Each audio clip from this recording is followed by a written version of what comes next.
हाँ, मैं उससे जलती हूँ। रेनू, आज तू स्कूल गई थी? तो स्कूल में कुछ महत्वपूर्ण बात हुई तो मुझे बता दे। मैं अभी 2 दिन और स्कूल नहीं आ पाऊंगी।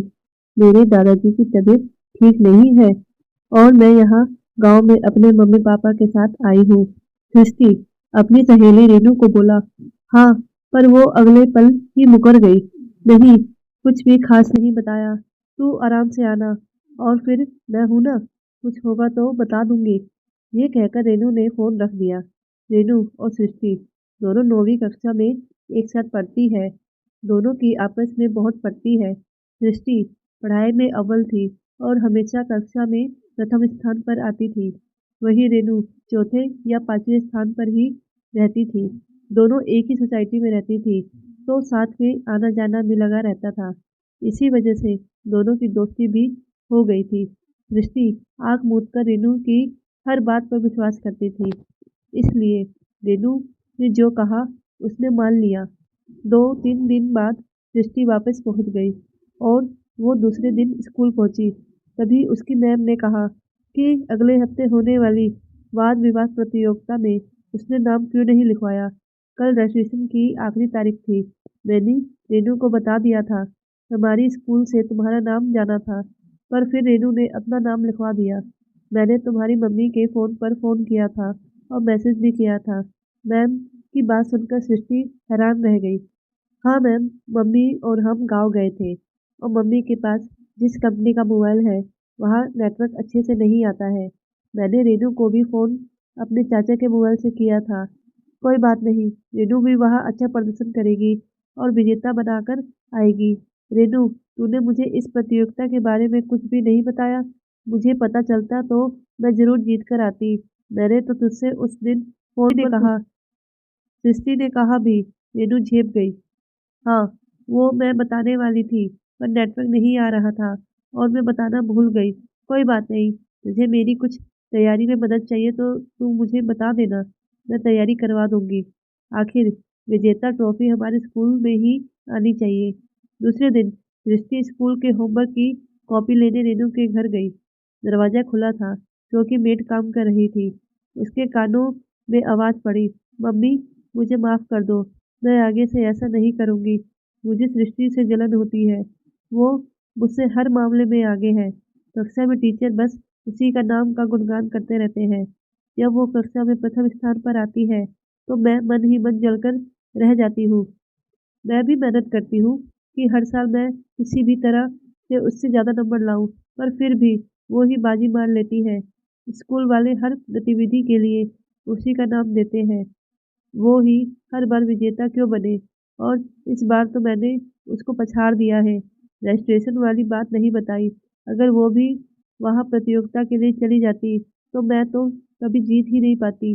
तभी रेनू की मम्मी बोली, रेनू, तू अभी बहुत छोटी है और अभी से तेरे मन में इतनी जलन भरी हुई है, जबकि दृष्टि तो तुझे अपना अच्छा और सच्चा दोस्त मानती है। वो तुझे हर बात बताती है, हर तरह से तेरी पढ़ाई में मदद करती है। मुझे आश्चर्य हो रहा है कि आखिर वो इस प्रतियोगिता के लिए क्यों नहीं जा रही है। अब पता चला, तूने उसे बताया ही नहीं। अब अगर तू इसमें जीत भी जाती है तो कोई बड़ी बात नहीं है। तूने अपनी ही सहेली को धोखा दिया है, उसके साथ में छल किया है। जलन की वजह से तू इतनी अच्छी सहेली खो देगी। वो तेरी बचपन की सहेली है। तुम दोनों हमेशा साथ पढ़ते हो, साथ खेलते हो, साथ में स्कूल आते जाते हो, और तेरे मन में उसके प्रति इतनी जलन है। मेरी बच्ची, अभी तू बहुत छोटी है, तुझे आगे जाना है, बहुत पढ़ना है। जलन की भावना मन में रखेगी तो तू कभी अच्छी और सच्ची इंसान नहीं बन पाएगी। आगे तू कॉलेज जाएगी, नौकरी करने जाएगी, शादी करके ससुराल जाएगी, और अगर ये जलन तेरे अंदर रही तो तू कभी सुखी नहीं रह पाएगी। तू अपना बेस्ट दे, मेहनत कर, अपनी मेहनत पर भरोसा रख। दृष्टि से जलने की बजाय तू उसे बताती तो भी वो तेरे साथ इस प्रतियोगिता में जाती। तू अगर इस प्रतियोगिता में जीत भी गई तो मेरे मन में मलाल रहेगा कि मेरी बेटी ने किसी को धोखा दिया है। अपनी मम्मी की बात सुनकर रेनू रोने लगी। तो मैं क्या करती, दृष्टि को जीतने देती। हर बार जब वो जीतती है तो मुझे अच्छा नहीं लगता है, मुझे उस पर गुस्सा आता है। मुझसे उसकी सफलता देखी नहीं जाती है। हाँ, मैं उससे जलती हूँ।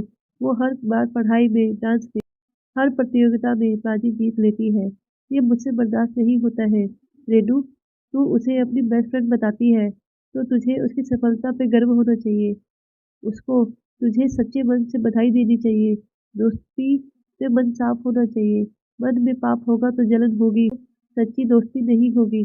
अच्छा, तू अभी जा और सृष्टि से अपनी दोस्ती खत्म कर ले और उसे साफ साफ बता दे कि तू उससे जलती है, इसलिए दोस्ती नहीं रखना चाहती है। नहीं मम्मी, मैं सृष्टि से दोस्ती नहीं तोड़ना चाहती। मैं उससे माफी मांग लूंगी, रेनू ने कहा। तभी उसकी नजर दरवाजे पर खड़ी सृष्टि पर गई, तो वो शर्म के मारे उससे नजरें नहीं मिला पाई और उससे माफी मांग ली। रेनू, मैंने तुझे सबसे अच्छा दोस्त समझा है और तू ही मेरी दोस्त रहेगी। आज तेरे मन साफ हो गया है। तेरे सारी जलन, ईर्ष्या इस पछतावे के आंसू में बह गए हैं। तेरा मेरा साथ हमेशा बना रहेगा। मैं तो तुझे उस वाद विवाद प्रतियोगिता में बोलने के लिए कुछ नोट्स बनाकर लाई थी और तुझे जीत कर ही आना है। सृष्टि ने उसे गले लगाकर कहा। आज रेनू के मन का मैल भी धुल गया। इतनी इतना कुछ होने के बाद भी सृष्टि ने उसे माफ कर दिया। उसने भरपूर तैयारी की और विजेता बनी। रेनू को सबसे पहले सृष्टि ने गले लगाकर बधाई दी।